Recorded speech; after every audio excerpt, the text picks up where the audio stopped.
Yemen के हवाई अड्डे पर इजरायल की तरफ से बहुत बड़ा हमला किया गया है। बहुत बड़ी खबर है, इजरायल ने यमन पर यह अटैक किया है। यमन की राजधानी सना में एयरपोर्ट को टारगेट किया गया है। इजरायल ने यमनिया एयरबेस के विमान पर बमबारी की है और माना यही जा रहा है कि हूती विद्रोहियों के मिसाइल अटैक के बाद इजरायल की तरफ से यह बदला लिया गया है। इससे पहले भी अप्रैल के महीने में भी इजरायल ने एयरपोर्ट पर हमला किया था और यमनिया एयरबेस के 3 विमान तबाह कर दिए थे।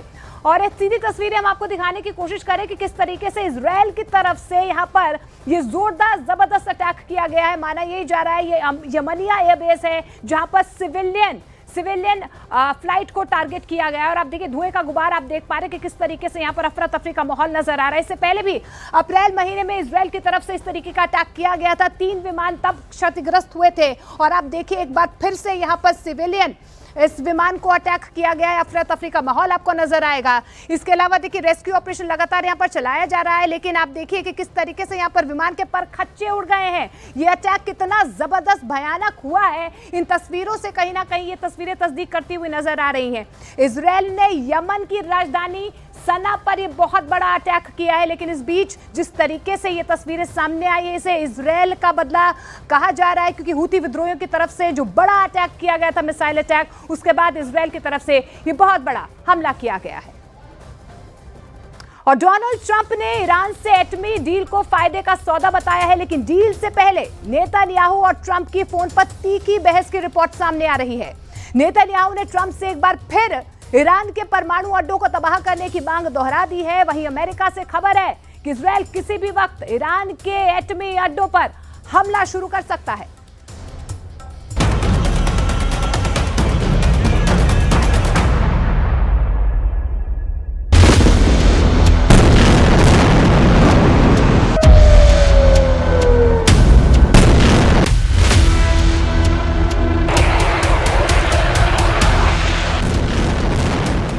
600 दिन पहले छिड़ी ये लड़ाई, हजारों लाशें बिछ गईं।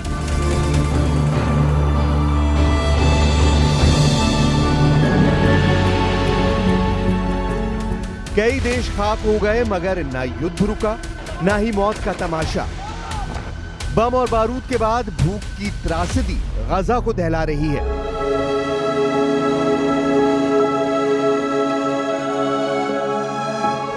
खाने पीने की चीजों के लिए गजा में लाशें बिछ रही हैं। हमास इजराइल युद्ध अब उस मोड़ पर है जहां सिर्फ एटम बम की बातें हो रही हैं। महाविनाश के हथियारों का शोर सुनाई दे रहा है। प्रेसिडेंट ट्रंप हो, नेतन्याहू हो, ईरान के सुप्रीम लीडर हो, सब एटमी हथियार पर बयान दे रहे हैं, क्योंकि बात ईरान के परमाणु हथियारों पर आकर ठहर गई है। इजराइल जिसे तबाह करने के लिए किसी के रोके नहीं रुकने वाला। नेतन्याहू ने फाइनल एक्शन शुरू कर दिया है। गजा में इजराइल का दुश्मन हमास दम तोड़ रहा है।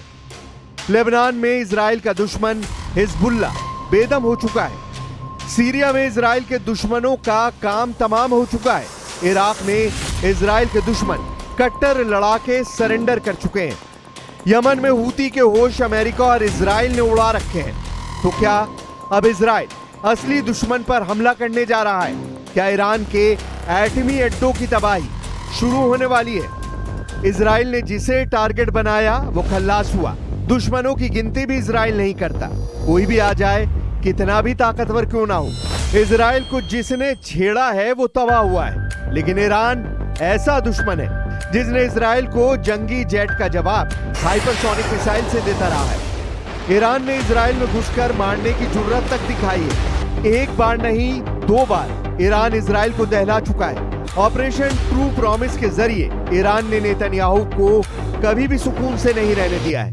वहीं जब से ट्रंप ने ईरान इजराइल के बीच एंट्री ली, सारे समीकरण नेतन्याहू के खिलाफ दिखने लगे हैं। नेतन्याहू जो चाहते हैं ट्रंप वो होने नहीं दे रहे। इजराइल को ईरान के परमाणु ठिकाने बर्बाद करने के बाद ही शांति मिलेगी, जबकि ट्रंप ईरान से एटमी डील फाइनल करने के करीब पहुंचने का दावा कर रहे हैं।